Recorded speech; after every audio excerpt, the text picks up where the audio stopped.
Good morning students, how are you all? Hope you all are fit and fine. Students, today we will do the question answers of chapter 4th of your EVS book. Okay, now let's start. Yes beta, the first question is tick the correct answer. हमें जो correct answer है उस पर टिक करना है. तो इसका A option है dash is a indoor game. Indoor game है इनमें से. देखो बेटा, लूडो यस हम लोग घर में बैठ के खेलते हैं, क्रिकेट हम लोग बाहर खेलते हैं, हॉकी भी हम बाहर खेलते हैं. तो इंडोर गेम कौन सा हो गया? Ludo. Okay. Yes. B is many fairs are held in Pragati Maidan. बहुत सारे फेयर होते हैं जो प्रगति मैदान में बहुत सारे फेयर होते हैं, बहुत सारे मेले लगते हैं प्रगति मैदान में. ठीक है. तो प्रगति मैदान कहाँ पर है? प्रगति मैदान में बहुत सारे मेले लगते हैं. जिस प्रगति मैदान में, वो प्रगति मैदान कहाँ पर है बेटा? पंजाब में नहीं, मुंबई में नहीं, वो कहाँ पर है? न्यू दिल्ली में. Okay. Yes. C international kite festival is held in. International kite festival है वो होता है, कब होता है बेटा? कहाँ होता है बेटा?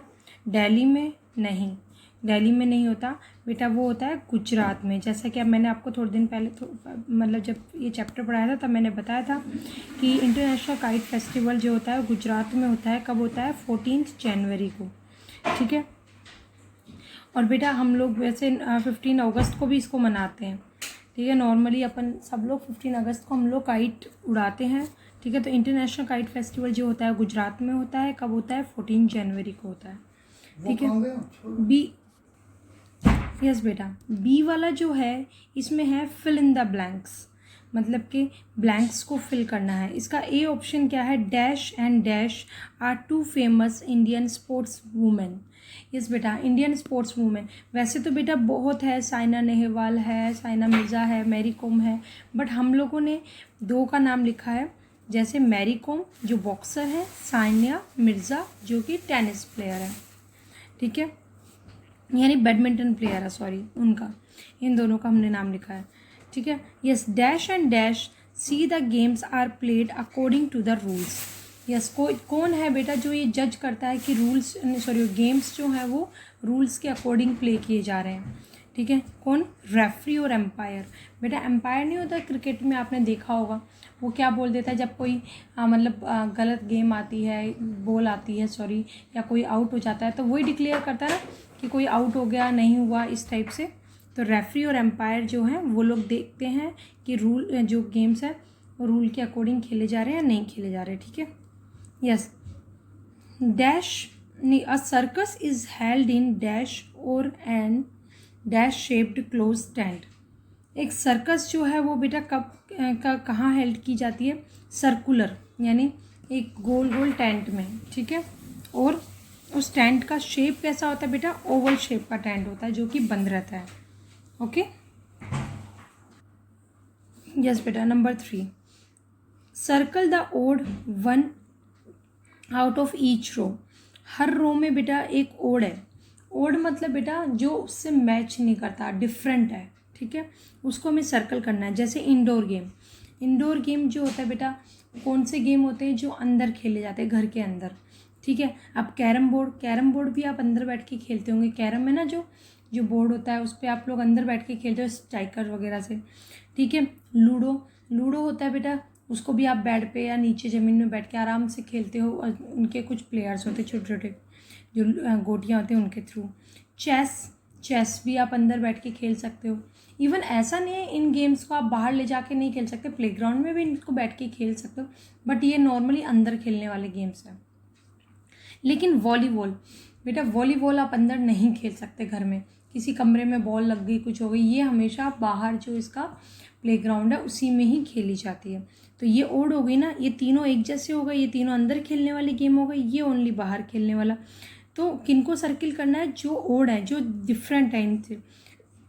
तो ये 3 एक जैसे और एक अलग, तो हमने इसको सर्कल कर दिया. ठीक है. इसी तरह से सर्कस, ये इंडोर गेम्स के थे. अब सर्कस के बारे में क्या है देखो बेटा. अब इसको हटा दो फिर से थोड़ी देर, इसको देखते हैं. क्लोन कौन होते हैं बेटा? जोकर सर्कस में होते हैं, ऑफ कोर्स होते हैं. एनिमल या सर्कस में कुछ, जैसे आजकल तो बेटा बैन कर दिया गया, बट नॉर्मली पहले बहुत होते थे. बट आजकल भी छोटे मोटे एनिमल्स जैसे कुत्ता बिल्ली वगैरह को तो ले लेते हैं, लेकिन पहले एलिफेंट लायन वगैरह ये सारे के सारे एनिमल्स भी हुआ करते थे सर्कस में, चिंपैंजी वगैरह। बट आजकल डॉग कैट तो शायद होते ही हैं। तो ये हॉर्स भी होता है नॉर्मली, तो क्लोन होता है सर्कस में, एनिमल होते हैं सर्कस में, ठीक है। यस बेटा, एरोबैट्स बेटा मैंने आपको बताई थी आप थोड़े दिन पहले, उस दिन जब पढ़ा रही थी कि एक क्या होता है बेटा सर्कस में, कुछ लोग होते हैं वो जैसे रस्सी होती है ना, मतलब यहाँ से यहाँ तक एक रस्सी बांधी उसके ऊपर बैलेंस बना के चलते हैं, वो सारा का सारा वो जो मतलब जो होता है ड्रामा या फिर जो भी वो परफॉर्मेंस होती है, वो परफॉर्मेंस भी बेटा कहाँ होती है, सर्कस में होती है, ठीक है। तो ये तीनों चीज़ें सर्कस में होती है। बट टेनिस कोई खेलता है सर्कस में? नो, ये एक गेम है और वो भी कौन सा, आउटडोर गेम है। इवन इंडोर गेम भी हो सकता है, नॉर्मली खेल लेते हैं लोग, लेकिन घर के अंदर फिर भी हम इसे नहीं खेल सकते, स्टेडियम में ही खेला जाता है, ठीक है। तो बेटा ये डिफरेंट हो गया ये, क्योंकि ये गेम हो गया और ये सारे के सारे सर्कस के पार्ट्स हो गए। ऐसे फेयर, अब हम फेयर की बात करते हैं। फेस्टिवल्स, जो ये त्यौहार होते हैं हमारे, उन पे फेयर लगता है। स्विंग्स, फेयर में स्विंग्स भी होती हैं जिस पर रस्सियाँ टाइप की, जिस पर लोग बाग झूलते हैं, ठीक है, वो भी होती हैं। शॉप्स, फेयर में दुकानें भी होती हैं बहुत सारी, ठीक है। बट चेस, फेयर में कोई चेस नहीं खेलता, क्योंकि चेस जो है वो एक गेम हो गया, ठीक है। तो ये तीनों फेयर से रिलेटेड हो गए और ये फेयर से रिलेटेड नहीं है, ठीक है, इसलिए हमने इसको सर्कल कर दिया। ओके, यस बेटा, come to the next question.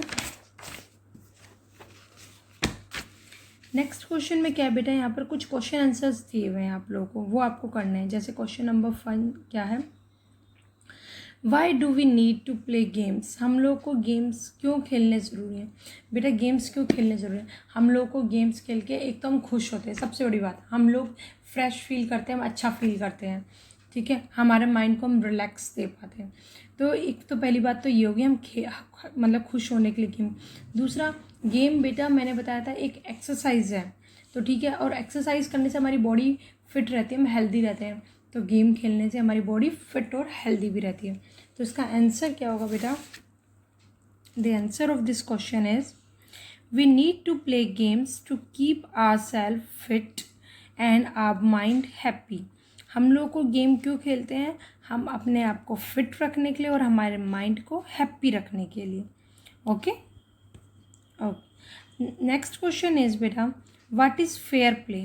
Fair play क्या होता है, ठीक है बेटा, फेयर प्ले क्या होता है, पहले तो देखो, मैंने आपको जैसे बताया था कि हम लोग ना कोई भी गेम खेलते हैं, ठीक है, मतलब वो रूल्स के अकॉर्डिंग खेलते हैं।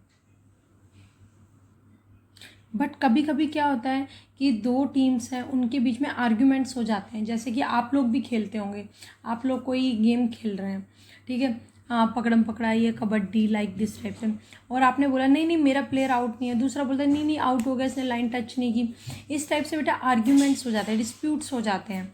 तो जब ये प्रॉब्लम्स आ जाती हैं बेटा, मतलब गेम्स के बीच में, तो जो रूल है हमें उसी को फॉलो करना पड़ता है। कई बार हम बोलते हैं नहीं नहीं, मैंने अगर इस लाइन को मतलब 5 मिनट बाद क्रॉस कर लिया, एक बार कबड्डी कबड्डी बोलते हुए सांस ले ली, तो इसका मतलब मैं आउट नहीं हूँ।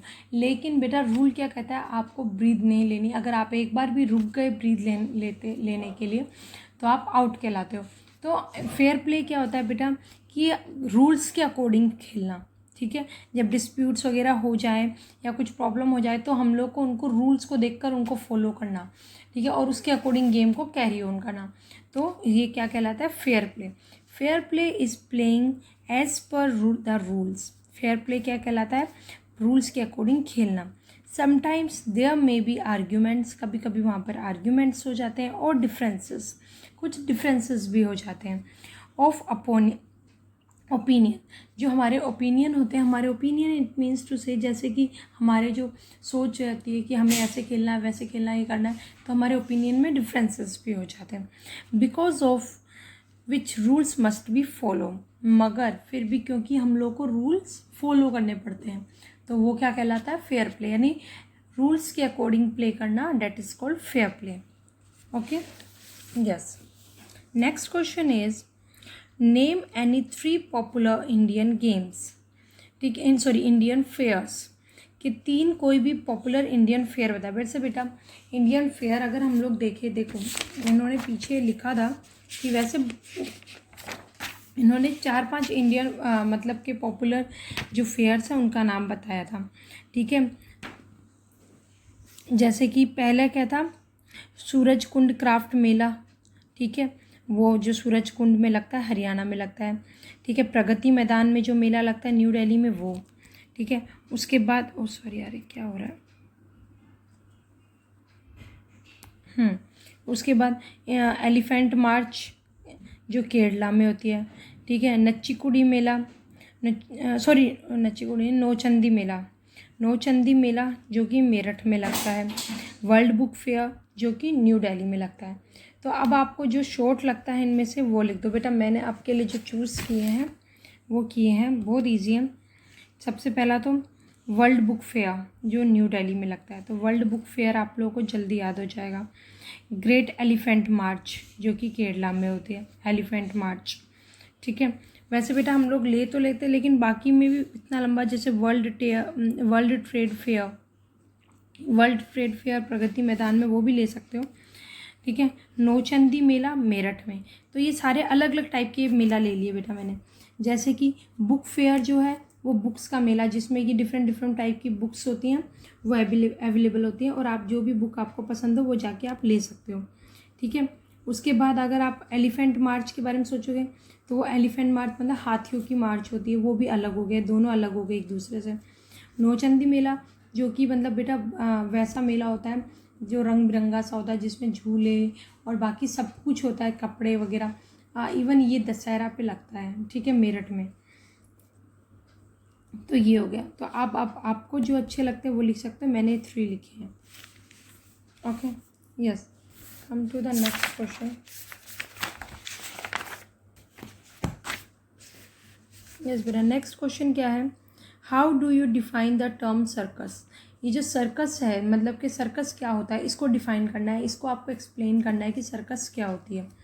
बेटा सर्कस क्या होती है, सर्कस बेटा एक मतलब एक कंपनी, जैसे सर्कस जो है एक मतलब जो एक्टर्स है ना उनका एक ग्रुप है जो कि आपको एंटरटेन करते हैं, ठीक है।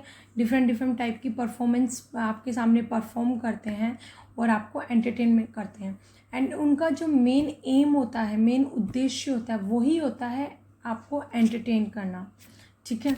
तो आप ऐसे भी लिख सकते हो, circus is a group of circus is the group of performers, ठीक है। यानी कि circus is a group of performers in which so many performers are trying to entertain you, मतलब कि जिसमें बहुत सारे परफॉर्मर्स जो हैं वो आपको एंटरटेन करने की कोशिश करते हैं। ऐसे भी लिख सकते हो चाहे तो आप। जैसे कि यहाँ पर मैंने लिखा, जो आपकी बुकिश जो डेफिनेशन है वो ये है, circus is a company of performers, या ग्रुप ऑफ परफॉर्मर्स या company of performers is the same thing, ठीक है। डैट इंक्लूड्स, जिसमें इंक्लूड होते क्लोन, एरोबैट्स, ठीक है, ट्रेपेज आर्टिस्ट एंड ट्रेंड एनिमल्स, ये सारे के सारे इंक्लूड किए जाते हैं। या फिर आप ये भी लिख सकते हो, group of performers they entertain you, ठीक है। जो ये क्या करते हैं, वो आपको एंटरटेन करते हैं, इतना भी लिख सकते हो। बट ये आपकी बुक की जो डेफिनेशन है वो है, ठीक है। तो आप ये लिख सकते हो चाहे तो। ओके स्टूडेंट्स, ओके बेटा, do these questions in your notebook. ये सारे के सारे क्वेश्चंस आपको अपने नोटबुक में करने हैं, ठीक है। Okay, that's all for today students. In our next class we will start a new chapter. Okay, thank you and have a nice day beta.